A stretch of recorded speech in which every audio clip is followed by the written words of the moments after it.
Every year for my birthday week, I'd like to dive into something just a little bit different, to keep things fun and fresh. So today's topic is one that honestly I've been itching to cover for a while now. Did you know that way before Archie, Fleetway, and pretty much everything Sonic comic related, there was a Sonic manga? But before we get right into that, you need to drop a quick happy birthday in the comments. Don't get mad at me, it's the law. I don't make the rules, I only enforce them. This Sonic manga came out 7 months before the release of Sonic 2, and it's way different than honestly anything else I've ever seen when it comes to Sonic plots. The story takes place in Hedgehog Town, and it begins with a regular brown hedgehog named Nikki, who's out for a walk with what honestly appears to be an early version of Amy, who is also brown here and has a completely different hairstyle to anything we've ever seen Amy rock. Though honestly, both of these characters' designs would change a little bit further down the line. These two characters would get confronted by none other than the iconic villain Anton Veruga. What? You haven't heard of Sonic's iconic villain Anton Veruga, who's always showing up and kidnapping Amy? Well, you probably hadn't heard of him because he's really never existed outside of the manga series. I'm not sure what he is. I'm kind of leaning towards him being an iguana, just assuming that he's a lizard and he's got like a mohawk that kind of looks like an iguana. However, his main thing in this comic is that he kidnaps women, which is kind of yikes. So when Amy gets kidnapped, Nikki goes on to just feel sorry about himself. He doesn't report this, he doesn't try to stop them. He's just like, oh, I'm a bummer and I'm such a failure of a man, which honestly, what a mood that is. Then bam, he gets struck by lightning and just suddenly transforms into Sonic. And it's right here that things are pretty important to note that Sonic is not just Nikki with a makeover. It's not that Nikki got superpowers, it's that these two are completely different people. And throughout the comic, Sonic just takes over Nikki's body without Nikki really realizing it. See, we'd learn later on down the line that not only does Sonic possess Nikki's body, but Nikki actually has no clue that this is happening. He just always somehow thinks that he just missed Sonic by a little bit. There's even a scene where Nikki goes on to ask his dad if he knows anything about Sonic, and we would learn that Nikki's dad used to be a test pilot. One day, while flying a jet, Sonic would appear out of nowhere and he would help Nikki's dad land the jet. Afterwards, Sonic just kind of beams away like some kind of mystical hedgehog ghost, and what's kind of wild is that Sonic somehow orchestrated the entire romance between Nikki's parents by guiding Nikki's dad to land his jet near the house of his future wife. So Sonic is like literally responsible for Nikki's existence, and now he uses Nikki as his own avatar, so it's like, did Sonic plan this from the beginning? As out there as the story is, one of the things that I really enjoy about the manga is how it demonstrates classic characters in a totally different way where they're almost not recognizable at all. Charmy Be is probably the best example of this. He looks totally different in the manga, and his power is completely different than anything we've ever seen in any of the games. Our story, where Charmy Be would show up, would start with Nikki's dad delivering mail via plane with Nikki,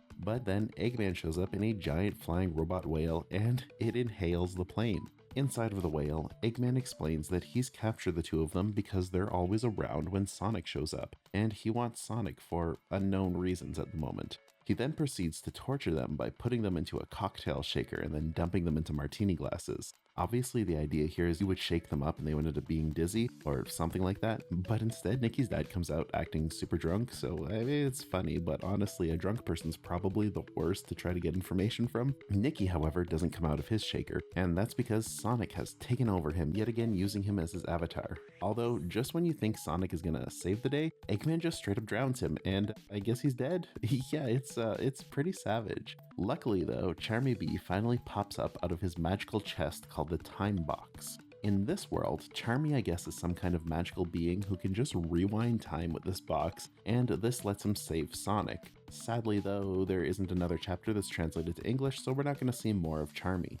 We would also get to see a complete redesign of Amy down the line where she looks a lot more like her Sonic CD self, which is honestly really cool to see. This version of Amy is dating Nikki, but she would totally drop him for Sonic, which could be funny if like Nikki was Sonic in disguise and they were the same person, but it's kind of sad when you think of the fact that Sonic is just another entity, so like Amy is very clearly just interested in someone who is not Nikki at all. I also want to talk about Eggman really briefly because the one that we saw before also gets a slight redesign as well as he becomes a reoccurring villain throughout the story. Going forward, he's drawn a lot more like an egg, oftentimes They don't even give him arms when he's running, and I think it's very fun and cute as a design. But probably the weirdest thing to happen with Eggman is that Eggman lives in secret within the hedgehog community, and he does this by disguising himself as Dogman, the police officer here in the hedgehog community. Sonic, from an early age, was teaching you that you cannot trust the police. Also, he doesn't look anything like a dog, so I really don't get the name. But finally, honestly, one of my favorite depictions here is Tails, so let's talk about Tails. Like I said, his portrayal is widely different from the one that we know.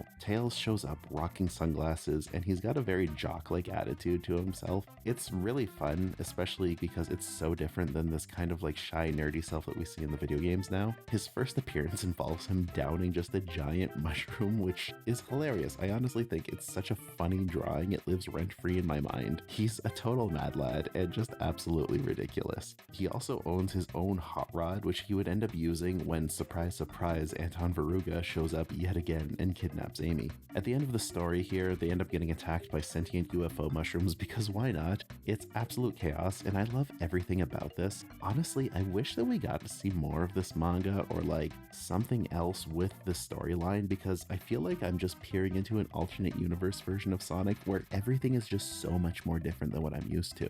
If you're curious in seeing more of this, there's actually a really comprehensive list of scans from the manga that's found on Sonic Retro. It's really interesting and like super deep. Sadly though, the majority of it is only in Japanese and I can't read any of that, so while it's fun to look at, it doesn't really give me much to talk about. However, there is the perfect amount of English fan translations just for me to make this short little video. Now before I close off, I just want to give one fun fact, which is that we would actually see Anton Veruga one more time. However, it's not really Anton Veruga, it's like a sort of reference to him. See, IDW would do this story completely separate from the IDW universe in which Sonic needs to get his driver's license. And so he's in a car with a capybara driving test person, and he's just not doing a good job at driving.